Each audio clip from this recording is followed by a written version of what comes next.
The NASCAR Cup Series is now heading out to the Kansas Raceway for yet another mile-and-a-half race at the 2025 season. The last one we were at was this past weekend out at the Texas Motor Speedway, where we saw Joey Logano and Team Penske getting the job done there. And I'll be the first to tell you that I know that this track doesn't get a lot of good rep, but we saw some pretty good racing in all three series this past weekend in Texas. My only wish, though, for this track is to widen the front stretch. It is too narrow going into turn one particularly, and we saw some pretty gnarly wrecks, if you will. So if they can widen that up, I'm telling you folks, the track isn't that bad off. It's aging, and it's only going to do it good as time goes on. But today I'm here to give y'all my full-on predictions for Kansas. I want to give y'all my top 5, a dark horse pick, and we'll go from there. And now sit here, and on to the intro we go. Hey, it's Ricky Stenhouse Jr. here at Kroger, and you're watching William Blackwell on YouTube. Before I talk about my picks, which you can obviously see right here, I want to talk about a little schedule conflict, what we saw this past weekend in motorsports in the United States, because particularly this is my viewership, and so I want to touch base here and talk about it. But we saw IndyCar and Barber starting off around the 2 o'clock hour. Then we saw NASCAR starting at 3:43 on the dot. Bob Pockrass, if you do not follow him on Twitter, he is a must follow, because heading into race weekends, he'll give you the estimated start time for every series in action. The Truck Series, the Xfinity Series, and even the Cup Series. And it was quite helpful this weekend because I was watching Formula One, but I did want to watch the start, which was very interesting. We saw Carson Hocevar holding on to the lead and whatnot, and he opened it up, and we saw early caution, and Denny Hamlin blowing up. But I went back to Formula One, and Formula One started 17 minutes later at 4 o'clock, and that right there shouldn't be happening. NASCAR, I know, is the United States. They should hold their ground. But at the end of the day, though, you got to do what's best for the sport. And I know that the viewership is still going to be skewed to NASCAR's favor because Formula One is still growing in the United States. But why don't you take advantage of situations like this and move it to Saturday night or even earlier Sunday, which I, to an extent, will understand them not moving it sooner Sunday, because it being in the middle part of the United States and different time zones, not really helping the favor out or cause out more likes. So either you move it back to Saturday night or completely to Sunday night. I just don't like the idea of going toe-to-toe with Formula One. I know a lot of people are going to diss me saying, you're wearing a Formula One shirt and hat, and like, come on now, you're being completely biased.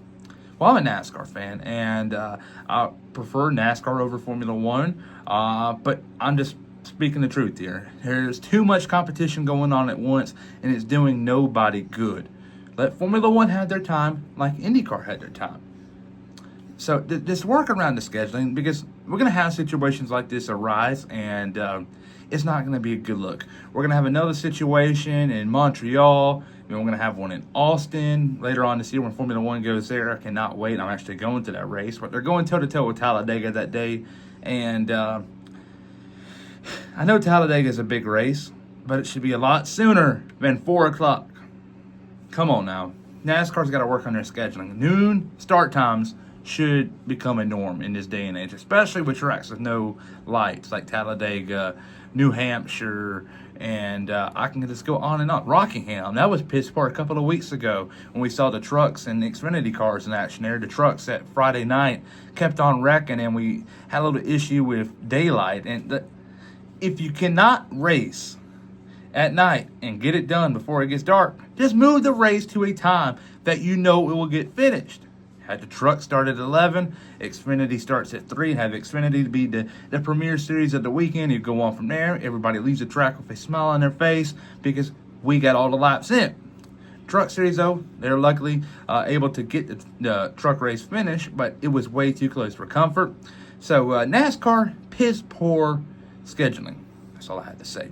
But now, moving on to Kansas, I believe we're going to see an interesting race. Obviously, the last couple of races leading up to Texas has been piss poor.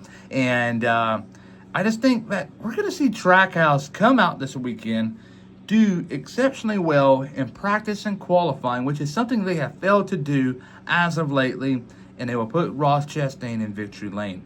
Ross Chastain came home in second place in Texas after a piss poor qualifying and practice, and all he mentioned in his post-race interview that all it took was one change at a pit stop, and it got him competitive right away.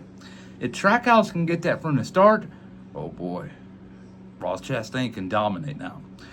So he's my pick to win Kansas, and he's obviously won here in the past, and I'm going to go with him this weekend.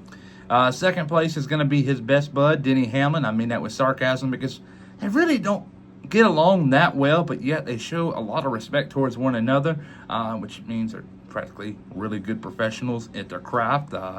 They keep an eye out on the others, but they still don't get along on the track, but they still acknowledge each other for each thing they do that's good.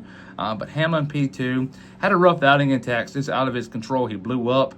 But Hamlin, now we got to work on that. You went down and gave them this. No, you got to hook them. But there you go there. P3, Kyle Larson. He fumbled the bag late in Texas at a restart where he was on the front row of Michael McDowell. He was actually the leader. He controlled the restart. And McDowell just got going, and Larson dropped a lot and took himself out of contention for the win. He'll bounce back, though, for a P3 here in Kansas. P4, Tyler Reddick in the 45. I don't know if a lot of y'all remember this, but we used to come to Kansas talking about how this is 23XI Racing's track. They're going to win this. They're going to dominate. Keep an eye on them. Bet your money on Bubba Wallace or Tyler Reddick, and now you got Riley Herbst, which if you bet money on Riley Herbst, you might need to call somebody for help. Riley Herbst ain't going to victory lane anytime soon. But the point is, though, this used to be a 23XI Racing track, and right now is kind of shifting towards the Chevrolet side of things, particularly Trackhouse Racing. So, yeah, they're falling off. But Tyler Reddick, though, is going to finish in the fourth place out of the top five, and good outing for him. Fifth place, though. This one on here is very interesting because there's a lot of good drivers on the grid that I think is capable of finishing here. And I'm just going to go with Carson Hocevar.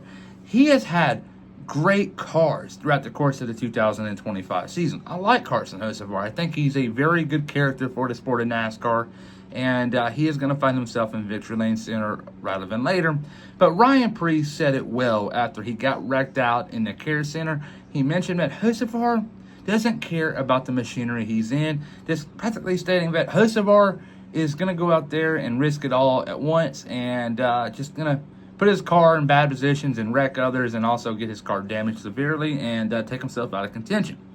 This is something that Chastain was battling a couple of years ago, which he still does to an extent, but he's gotten a lot better, where he would take himself out of contention for race wins and good race results, and he had to grow out of it, and he did. And Hocevar right now is struggling with it, and not to mention, he is kind of Ross Chastain's protege. Chastain kind of helped him move up the ranks and spoke highly of him to NASCAR owners on why they should pick him up. And Chastain has taught Hocevar a lot, and it's kind of showing right now, whether you like to believe it or not. But yeah, Hocevar, though, he's had all these good cars and hasn't had the results to show for him. But it's going to happen this weekend in Kansas. I believe he's going to go out there with the speed, which Spire will obviously have. But he's also going to get a top five. Maybe a win. Time will tell there. But my dark horse, though, is Michael McDowell. Heartbreaker there at the end of Texas. We all thought he was in for potentially a win, but at least a top five result. And Ryan Blaney took the air from his car, which you really can't blame. And I'm glad Michael McDowell didn't blame the 12, particularly. He just mentioned practically it was a racing incident. Things like that will happen. And he was moving on, and I was glad to see Michael get out the car. That was a very hard hit, and just a heartbreaker there in Texas. He was in for a top five, and that would have been big for the team, and also himself in the point standings. But he'll move on to Kansas, and I believe he's going to be in the running for a top 10, or maybe a top 5. Who knows? Spire is a very big dark horse right now in the NASCAR side of things, so we'll see what happens there. But what do you think about my Kansas picks? Comment down below. I'm very interested to know. Please like and subscribe.